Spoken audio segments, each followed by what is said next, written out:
Hello everyone. আমরা already আগের ভিডিওতে আলোচনা করেছি পার্সেন্টেজ এর বেসিক কিছু কনসেপ্ট। তো আজকে হলো কনসেপ্ট নাম্বার 1। এটি হচ্ছে স্পেশাল কনসেপ্ট। অ্যাকচুয়ালি পার্সেন্টেজ চ্যাপ্টারে কিছু স্পেশাল কনসেপ্ট আছে, সেগুলোর মধ্যে আমি 3টি আজকে আলোচনা করব। ফার্স্ট কনসেপ্ট হলো সাকসেসিভ পার্সেন্টেজ চেঞ্জ। প্রথমেই বলতে হবে যে সাকসেসিভ পার্সেন্টেজ চেঞ্জটা কী। সাকসেসিভ পার্সেন্টেজ চেঞ্জ হলো যখন কোনো নাম্বারের উপর আমরা পরপর পার্সেন্টেজের ইনক্রিজমেন্ট করি বা ডিক্রিজমেন্ট করি, তাহলে তাকে সাকসেসিভ পার্সেন্টেজ চেঞ্জ বলি। তোমাদেরকে যদি উদাহরণ বলি, ধরে নাও তোমরা কোনো দোকানে গেছো আর তোমরা বিস্কুট নিবে সেখানে দোকানে। আর বিস্কুট প্যাকেটের উপর তোমরা দেখতে পেলে যে 10% ডিসকাউন্ট দিয়েছে, ঠিক আছে। আর বিস্কুটের দাম হচ্ছে তোমার 100 টাকা। এই যে বিস্কুট প্যাকেটের উপরে দাম লেখা আছে 100 টাকা, আর বিস্কুট প্যাকেটের উপরেই তোমাকে বলা হয়েছে যে 10% ডিসকাউন্ট হবে, তাই না? তাহলে তুমি দোকানদারকে কত টাকা দিবে? তুমি দোকানদারকে 90 টাকা দেবে, তাই না? 90 টাকা দেবে। তো তারপর দোকানদার তোমাকে বলল যে 90 টাকা তোমাকে দিতে হবে না, কেননা তুমি আমাদের রেগুলার কাস্টমার, তার জন্য তুমি 90 টাকা দিলে না, আর তোমাকে বললো যে তুমি আরও 10% ডিসকাউন্ট দিয়ে তুমি দামটা দাও। তাহলে আরও কি করবে তুমি? এর মধ্যে 10% আরও ডিসকাউন্ট করবে, তাই না? 10% ডিসকাউন্ট করলে তাহলে কত হবে? যদি এটা কাটি, 981। তাহলে শেষে তুমি কত টাকা দিলে? 81 টাকা। তাহলে তুমি দেখো যে প্রথমে বিস্কুটের দাম কত ছিল? প্রথমে বিস্কুটের দাম ছিল 100 টাকা, পরে সরি এটা বেঙ্গলি হয়ে গেছে। প্রথমে বিস্কুটের দাম ছিল 100 টাকা, পরে 81 টাকা হয়েছে। তাহলে কত পার্সেন্ট এখানে ডিক্রিজমেন্ট হয়েছে? এখানে 19% এর ডিক্রিজমেন্ট হয়েছে, তাই না? তো প্রথমে আমরা দেখেছিলাম 10% ডিসকাউন্ট দিয়েছিল, পরেও 10% দিয়েছিল। তো হিসাবে যদি আমরা একে যোগ করি তাহলে 20% হওয়ার কথা ছিল, কিন্তু 20%টা হলো না, তাই না? 20%টা হলো না। তো কেন হলো না এর কারণ তোমরা পরে বুঝতে পারবে। তো এটি হলো সাকসেসিভ পার্সেন্টেজের ডেফিনেশন, বা সাকসেসিভ পার্সেন্টেজ বলতে আমরা কি বুঝি, তাই না? তো সাকসেসিভ পার্সেন্টেজ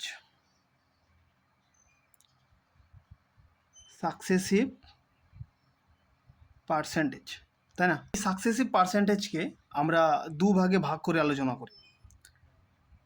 প্রথম হচ্ছে ফর্মুলার সাহায্যে, ফর্মুলা। আর সেকেন্ড হচ্ছে রেশিওর সাহায্যে। তো ফর্মুলা সাহায্যে আর রেশিওর সাহায্যে আমরা পার্সেন্টেজ মানে সাকসেসিভ পার্সেন্টেজকে আলোচনা করি। তো ফর্মুলা হচ্ছে, ধরে নাও তোমাকে কোনো দোকানদার A% ডিসকাউন্ট দিল বা ইনক্রিজমেন্ট দিল, ঠিক আছে। আর এর পরে আবার দিল বি এর ইনক্রিজমেন্ট বা ডিক্রিজমেন্ট পার্সেন্টেজ অনুযায়ী, ঠিক আছে। তাহলে AB প্লাস 100, এটি হচ্ছে সাকসেসিভ পার্সেন্টেজের ফর্মুলা। তো এর উদাহরণ যদি আমরা দেখি যে আমরা এই ফর্মুলাকে কোথায় ইউজ করব, কিভাবে ইউজ করব, তাহলে আমরা দেখতে পাবো যে এটি আমরা একেবারেই কোশ্চেনে ইউজ করি, ঠিক আছে। কোশ্চেনে বলা হয়েছে, তোমরা স্ক্রিনে দেখতে পাচ্ছ, একটি আয়তক্ষেত্রের দৈর্ঘ্য 10% এবং প্রস্থ 20% বৃদ্ধি করা হলো, তাহলে আয়তক্ষেত্রটির ক্ষেত্রফল কত শতাংশ বৃদ্ধি পাবে? আমাদেরকে এরকম বলা আছে। তো আমরা কি করব? প্রথমে আমরা ফর্মুলাটিকে লিখে নিব, a plus B plus AB by 100। একটি আয়তক্ষেত্রের দৈর্ঘ্য 10% বৃদ্ধি করা হলো এবং প্রস্থ 10% বৃদ্ধি করা হলো। দৈর্ঘ্য প্রস্থ দুটোই বৃদ্ধি করা হয়েছে। তাহলে এখানে 10%টা লিখব, পরে 20% এখানে লিখব, তারপর 20 ইন্টু 10/100 আমরা এখানে লিখে নেব। যদি এটা কাটাকাটি করে এখানে হবে 2, তাহলে কত হচ্ছে এখানে 32%-এর বৃদ্ধি হচ্ছে। এই 32% কোথায় বৃদ্ধি হবে? ক্ষেত্রফলে বৃদ্ধি হবে। ক্ষেত্রফলে বৃদ্ধি। যদি আমরা এই কোশ্চেনটাকে আমরা রেশিও এর সাহায্যে করতে চাই তাহলে আমরা কিভাবে করব? প্রথমে আমরা লিখে নিব দৈর্ঘ্য, তারপর প্রস্থ। এখানে হচ্ছে অরিজিনালটা আর এখানে হচ্ছে নিউ, তাই না?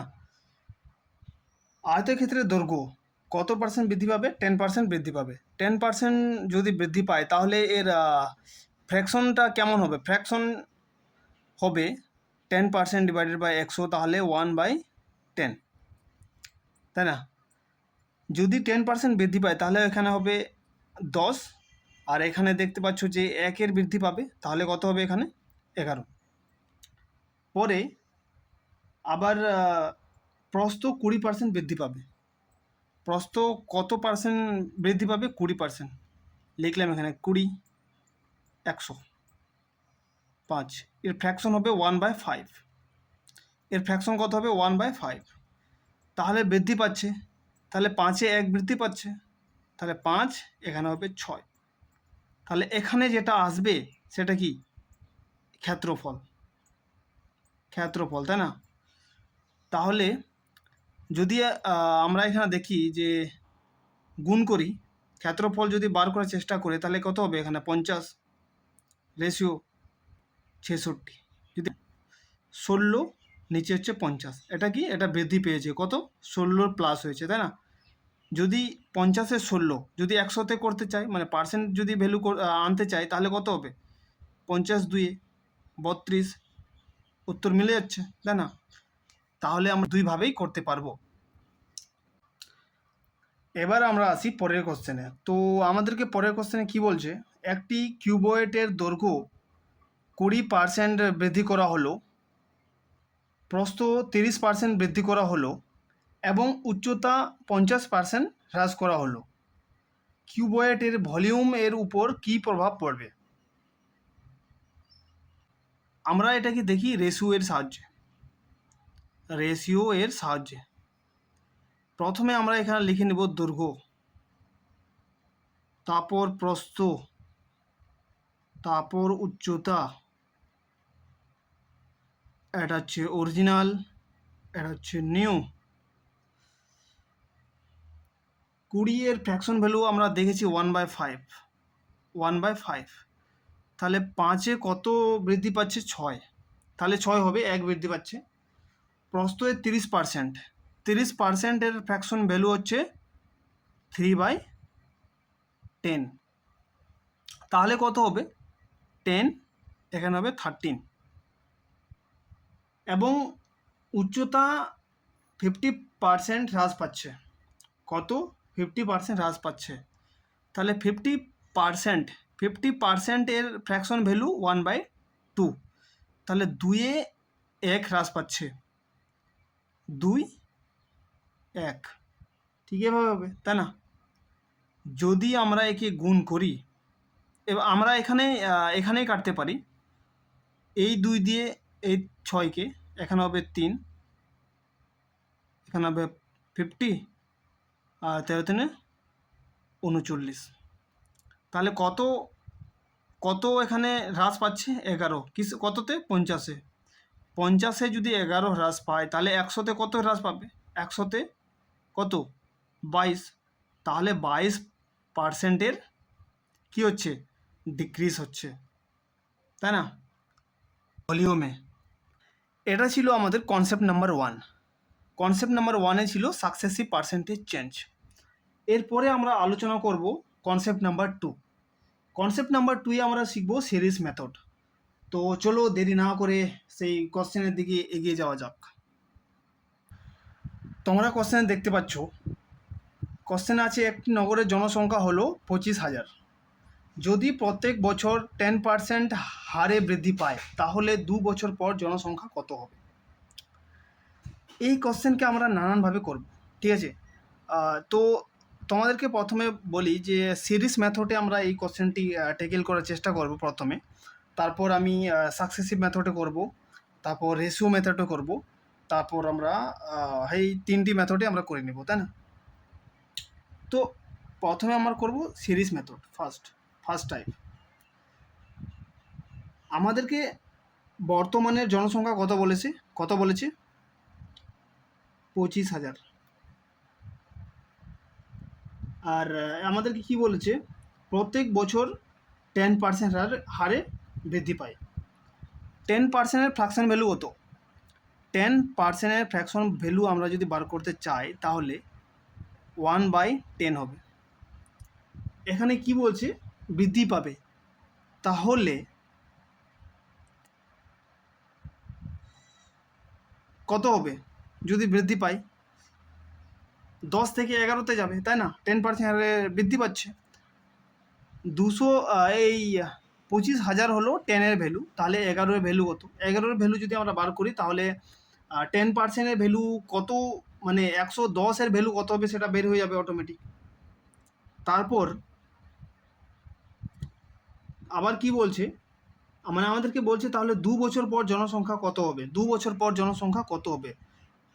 তাহলে আবার আমাকে লিখতে হবে এই যে 25,000 ইন্টু 11/10, এটা হলো 10-এর ভ্যালু। তাহলে আবার 11-এর ভ্যালু কত? এটি যদি আমরা সলভ করি তাহলে আমরা পেয়ে যাব যে 2 বছর পর এর জনসংখ্যা কত দাঁড়াবে। 2 শূন্য বাদ, তাহলে 11 এর স্কোয়ার হয় 121, যদি 25 দিয়ে কি গুণ করি কত হচ্ছে, 5 একে 5, 5 2 10, 10 0, 5 একে 5 6, আর এখানে হবে কত 2 4 2, 242, তাহলে 2503, 30,250। 30,000 কত হবে তাহলে? 30,250 হলো আমাদের উত্তর। আমরা এখন আলোচনা করব কনসেপ্ট নাম্বার 2। কনসেপ্ট নাম্বার 2 একটি কোশ্চেন আছে সেটি হলো একটি নগরের বর্তমান জনসংখ্যা হলো 25,000। যদি প্রত্যেক বছর 10% হারে বৃদ্ধি পায় তাহলে 2 বছর পর জনসংখ্যা কত হবে? তোমরা দেখো আমরা কিভাবে করি এই কোশ্চেনটি। বর্তমানে জনসংখ্যা হলো 25,000, আর প্রত্যেক বছর এখানে 10% হারে বৃদ্ধি পাচ্ছে, তাহলে 10%-এর ফ্র্যাকশন ভ্যালু হচ্ছে 1/10। 10 11 ঠিক এইভাবে হবে, তাই না? 11 10। যদি এটিকে সলভ করি, এটা হচ্ছে ফার্স্ট বছরের ইনক্রিজমেন্ট, মানে প্রথম বছর বাড়ছে, আর এটা হচ্ছে দ্বিতীয় বছর বাড়ছে। যদি এটাকে সলভ করি, নিচের দুটো শূন্য, এই দুটো শূন্য কাটা যাবে, তাহলে 121 11 স্কোয়ারে 121 11 11 যদি আমরা গুণ করি, তারপর এটাকে যদি আমরা 25 দিয়ে গুণ করি, 5 একে 5, 5 2 10, 5 একে 5 হচ্ছে 6, আর এখানে কত 242, তাহলে 5 2 0 3 কত হচ্ছে 3,250, তাহলে 30,250 হচ্ছে 2 বছর পরের জনসংখ্যা।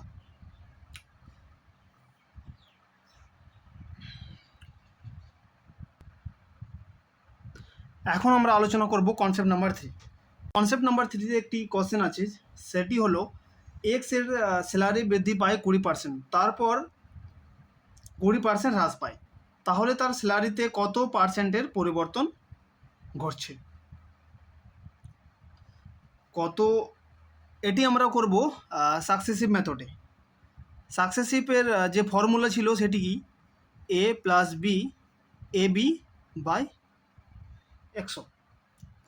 প্রথমে কি হচ্ছে, এক্স এর স্যালারি বৃদ্ধি পায় হচ্ছে 20% বৃদ্ধি পেয়েছে, তারপর বলছে আবার বৃদ্ধি পাওয়ার পর হ্রাস পাচ্ছে 20%, হ্রাস পাচ্ছে তার মানে কি হচ্ছে, মাইনাস হচ্ছে, তার মানে এখানে লিখবো মাইনাস চিহ্ন, তারপর প্লাস, তারপর প্রথমে বৃদ্ধি যেটা পেয়েছিল সেটা হচ্ছে 20, পরে যেটা হ্রাস হয়েছিল সেটা -20, তাহলে সেম টু সেম এখানে লিখে দিলাম 20 ইন্টু -20, তাই না?